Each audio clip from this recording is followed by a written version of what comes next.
Thank you very much. It's good to be here. I'm going to be talking a little bit more about data and online payments, not so much data in banking and bank loans, but thank you, Josh, for a very interesting presentation on business intelligence.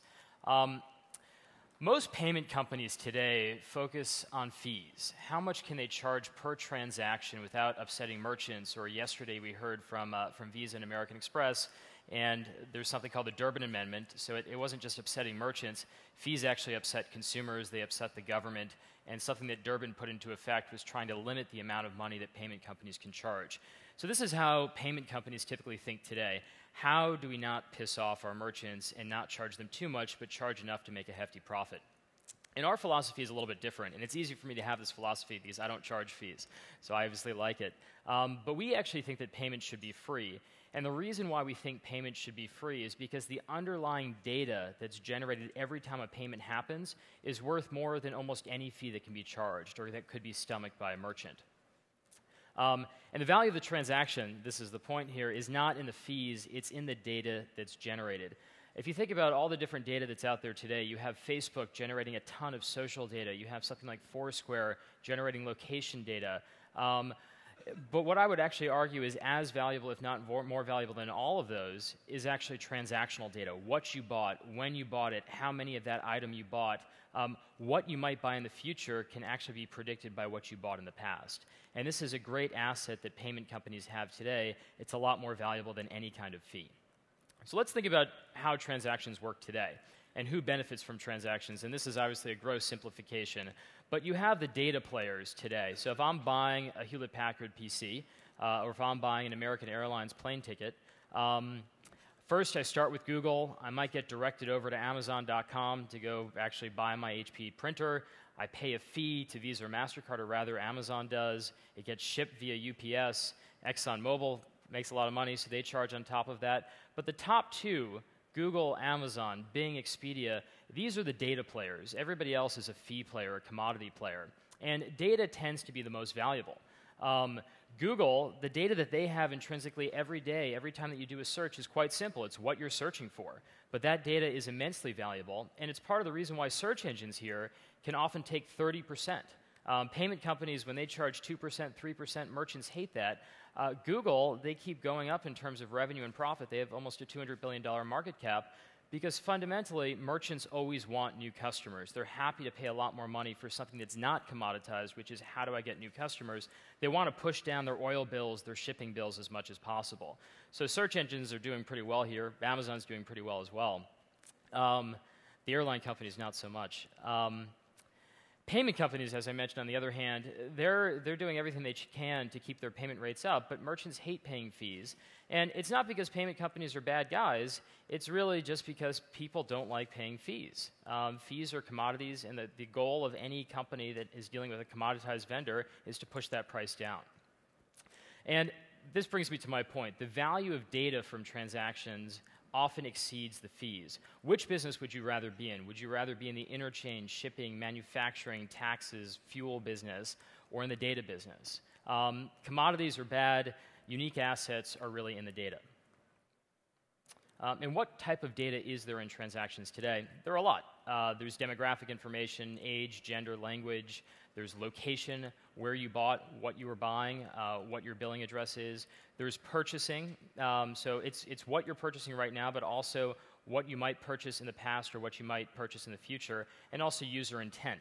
So if I buy mustard right now, I might be a great customer for ketchup, but if I'm buying mustard, hot dogs, and also coal, I might be a great customer for a new barbecue grill, a coal variety. And let's use an example here. So here's my buddy John Doe. He's 40. He lives in San Francisco. He just bought a tennis racket, athletic shoes, and clothing. What does this data represent? Why is it valuable? Well, we might know that he's in the market for tennis lessons, and Groupon has a deal for that.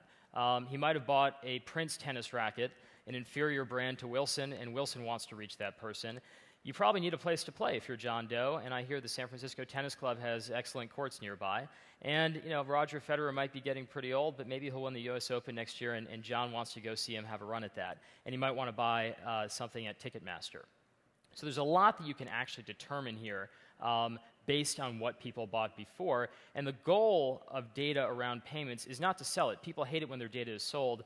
The opportunity for payment companies is really to take one payment and to show relevant offers around that payment, either on the receipt, perhaps on the credit card statement. There's a company called Cardlytics, another one called TrueAxis, which are doing really great things around showing relevant offers when you bought something or when you check your statement. So there's a lot of very interesting things that can be done by looking at buying behavior and figuring out what other offers, what other things do you show. And this is why I think payment data presents unmatched opportunities. Payment companies, which have traditionally been in this commoditized, charging 2 to 3.5% sector, they're actually in the best position, I'd say more so than Google, more so than Yahoo, more so than Bing, more so than any search engine, to actually send customers, because sending customers is at the top of the funnel. That's where the most value is, because they can collect and aggregate data. Amazon does a great job of saying people that bought this also bought that. I have a 2.5-year-old son. Every time I log into Amazon, it tells me all these great things that I can buy for 2.5-year-olds, so it knows my buying behavior quite well. But in an increasingly cashless society where you're charging everything to plastic, there's an Amazon.com for everything, and it's called Visa, it's called MasterCard, it's called American Express, it's called your bank. They can look at all of your different transactions across different retailers, across different merchants, and figure out what you actually might want to buy next. The neat thing here is that it actually has a chance of preempting search.